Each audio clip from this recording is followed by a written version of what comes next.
en el cual nos estamos viendo hoy. Y es una reflexión que tiene que ver con la rendición de cuentas del día de hoy. Un contexto histórico. ¿En qué contexto histórico estamos hoy nosotros como venezolanos? ¿Qué acaba de ocurrir recientemente como impacto directo a los derechos humanos en este país? Y quiero tomar atención de uno de los derechos humanos menos conversado, menos hablado en estos tiempos, que es el derecho humano de los pueblos, el derecho humano a la autodeterminación de los pueblos que nace a través de la Declaración de Argel. Los pueblos también tienen derechos humanos como tal. La autodeterminación de los pueblos es un principio universal de los derechos humanos. Y en ese sentido, recientemente hubo un decreto ejecutivo del presidente de la nación más poderosa de la tierra a nivel militar que agredió ese principio universal que es el derecho humano de la autodeterminación de los pueblos. Puesto que cuando se tipifica como amenaza a Venezuela, y permítanme esa reflexión porque eso no ha culminado aún, puesto que el decreto no se ha derogado, de manera directa e indirecta se le está violentando los derechos humanos a todo el pueblo de Venezuela. Y por lo tanto se está violentando ese principio universal general que es el derecho de los pueblos a la paz.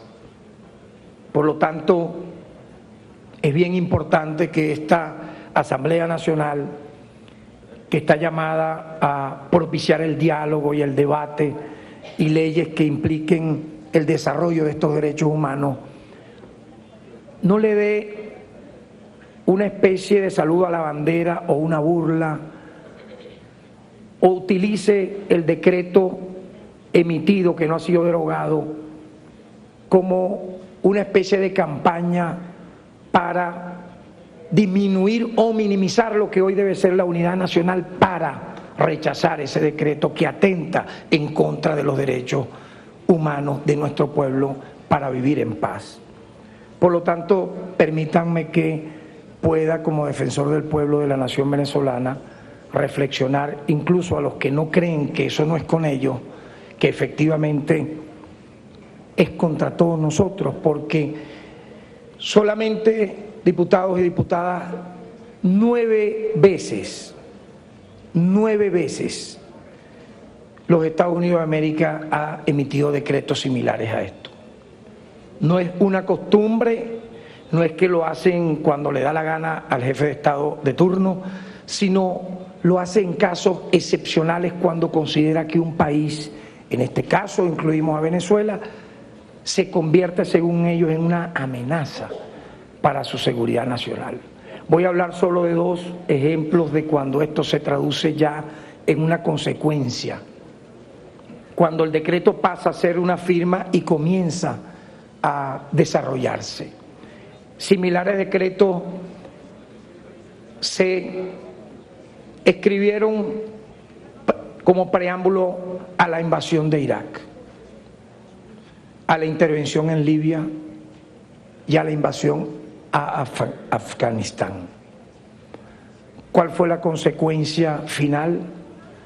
Países que, más allá de las ideologías que pudieran tener, eran prósperos, tenían un gran desarrollo humano, así no les guste a alguno aceptarlo, pero es la realidad.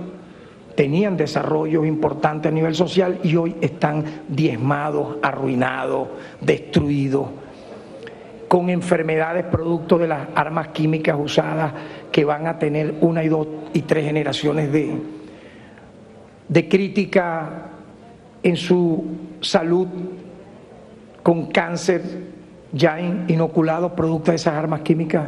Y lo más grave, con la explotación del petróleo y del gas de esas naciones, solamente esas 3 que acabo de mencionar, totalmente apropiadas por corporaciones transnacionales, llámense europeas o estadounidenses. Por lo tanto, para concluir esta este prólogo que era necesario como venezolano transmitirles el día de hoy. Quien crea que ese decreto fue para calificar o sancionar a un funcionario o a una funcionaria venezolana está totalmente equivocado, porque nadie, teniendo el poder de una superpotencia como esa, va a emitir un decreto y calificar a un país como amenaza a su seguridad nacional para ilícita e ilegalmente, no siendo tribunal de la República Venezolana, decir que tal o cual funcionario merece tal o cual sanción, porque para eso están los tribunales de la República Bolivariana de Venezuela.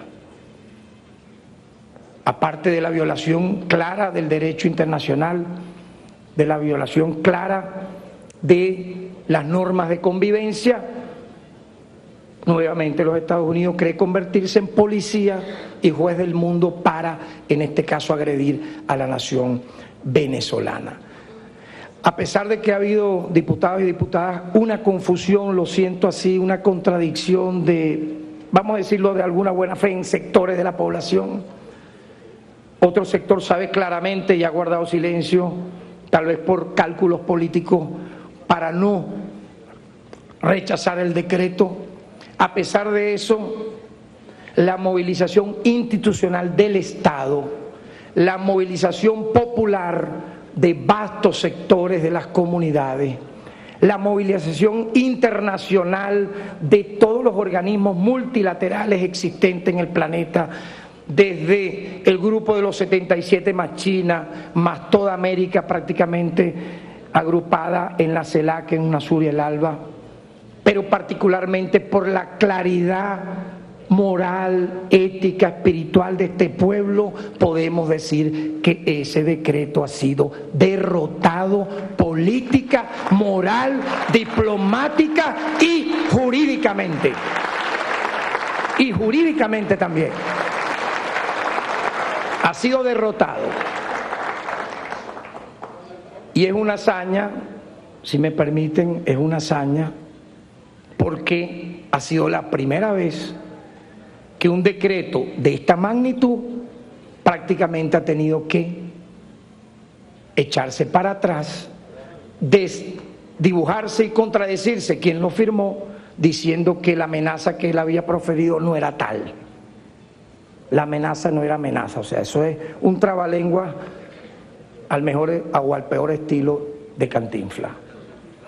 Pero lo cierto es que ya esa confesión hecha en los días previos de la Cumbre de las Américas refiere que el decreto en el plano moral, espiritual, de honor y de gallardía ha sido derrotado, más no ha sido derogado, es decir, todavía la amenaza existe. A veces hay gente que dice, eso no es conmigo, eso es mentira.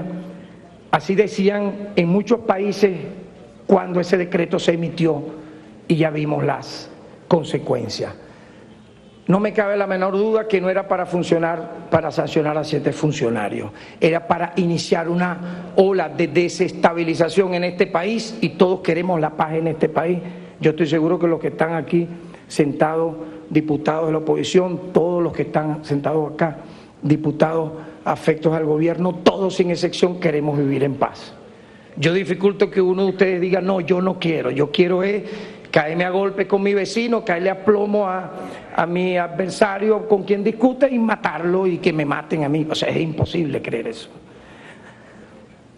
Por lo tanto, y culmino así esta reflexión, el objetivo final de ese decreto era apoderarse de nuestro petróleo, apoderarse de nuestras riquezas naturales. Las reservas más grandes de petróleo del planeta no están ni en Asia ni en Oceanía, están en Venezuela, en la faja petrolífera del Orinoco.